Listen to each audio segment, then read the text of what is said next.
Assalamualaikum warahmatullahi wabarakatuh. Kami dari tim tugas akhir Universitas Diponegoro dengan judul Smart Battery Management System di Mini Optical Line Termination PT Telekomunikasi Indonesia dengan saya Fauzan Raffi Miraj dengan NIM 21060130118 dengan judul Adaptive Charging System menggunakan metode constant current dan constant voltage dalam menjaga kesehatan baterai di Mini OLT PT Telekomunikasi Indonesia. Bersama partner saya Giva Rahman dengan NIM 21060119130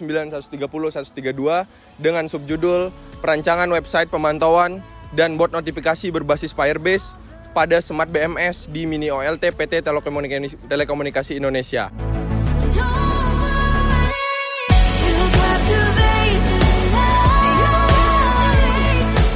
Kita akan coba memulai starting Smart BMS seperti yang ada di bawah ini. Oke, yang pertama adalah starting dari Smart BMS. Di sini karena tidak diinjek PLN, maka baterai akan dalam kondisi discharging, dan ketika kita hubungkan dengan beban, maka beban akan menyala seperti itu. Setelah melakukan kondisi discharging pada Smart BMS, maka ketika kita coba injek suplai PLN-nya, maka kondisinya akan berubah menjadi charging per baterai, di mana pada kondisi tersebut baterai di dalam keadaan normal dan charging dilakukan secara seri.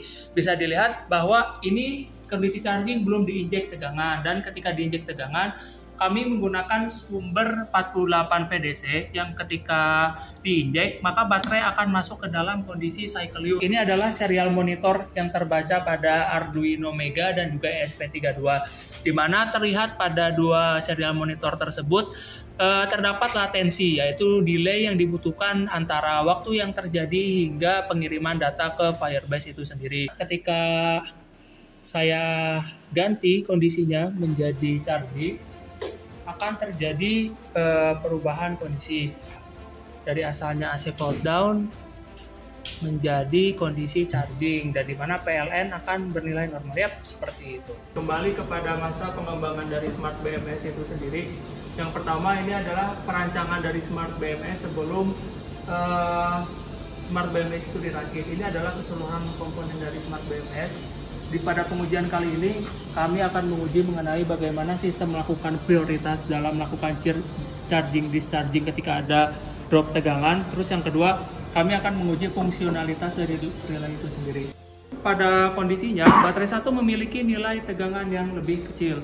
Itu maka demikian baterai ketika terjadi hal tersebut, ketika sumber PLN dimasukkan, maka yang pertama adalah relay pemutus baterai akan menyala, relay charging baterai satu akan menyala, dan relay penghubung sensor akan menyala.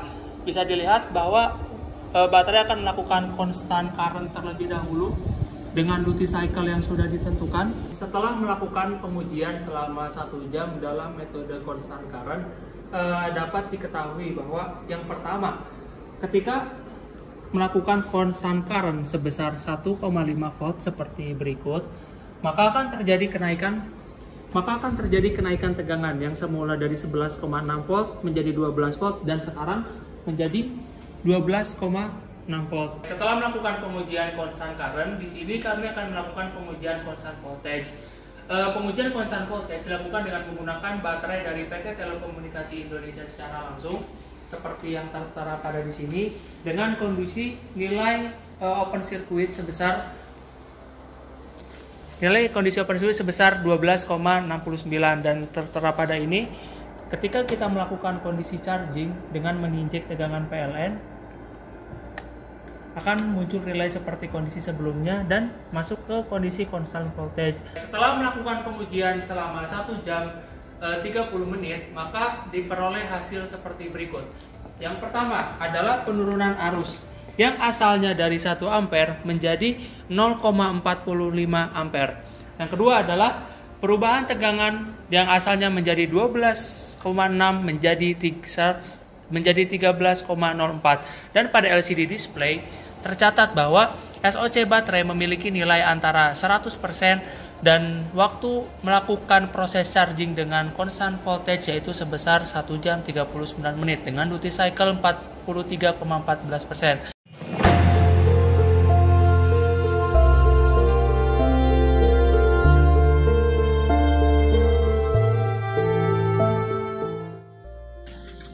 Pada perancangan subjudul yang kedua mengenai website monitoring dan bot notifikasi pada Smart BMS Mini OLT Telkom, user dapat mengakses dengan alamat IP seperti berikut dan akan tertampil dua pilihan untuk register dan login. Jika user belum memiliki akun, user harus melakukan login, memasukkan nama, email, password, dan melakukan confirm password. Dan di sini saya akan melakukan simulasi dengan menggunakan admin. Jika sudah login, maka akan tertampil dashboard yang berisi tampilan numeris mengenai tegangan PLN dan daya PLN. Dan terdapat di bawah juga numeris mengenai suhu sistem, tegangan sistem, dan daya discharging yang terbaru atau real time dari database. Kemudian pada menu yang kedua akan tertampil daya PLN dan tegangan PLN. Yang ketiga ada suhu keseluruhan dari sistem. Pada sidebar sistem Mini OLT, tegangan keseluruhan, dan daya discharging. Yang terakhir, user dapat memantau baterai satu persatu dengan melihat tegangan baterai, arus baterai, CC atau cycle count, SOC atau state of charge, SOH atau state of health. Begitu juga untuk page baterai 2, baterai 3, baterai 4. Dan di sini kelebihannya jika admin, khususnya admin dapat melakukan user management untuk mendelete siapa saja yang sudah terdaftar, akun siapa saja bisa di-delete. Jadi halaman ini hanya khusus untuk admin. Karena di sini saya login sebagai admin, jadi saya bisa melakukan delete di sini untuk menghapus akun yang sudah terdaftar. Dan setelah melakukan monitoring, user juga dapat mendownload semua file yang tertampil pada chart dengan beberapa pilihan, ada SPG, SPG, PNG, dan CSV. Dan di sini setelah melakukan semuanya, user bisa melakukan logout, dan jika logout akan kembali ke login atau register atau landing page. Berikut adalah cuplikan notifikasi bot Telegram. Kondisi AC fault down dan baterai discharging.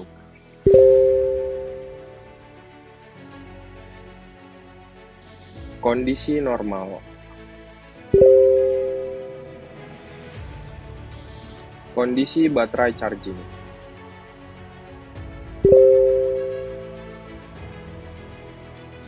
Hasil jika mengetik /start.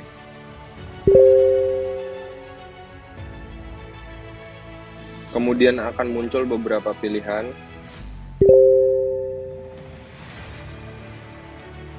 Jika memilih check report daily,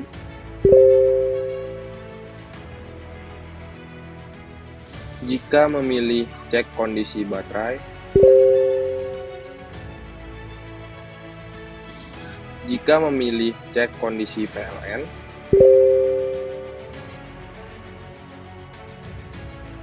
hasil jika mengetik /stop.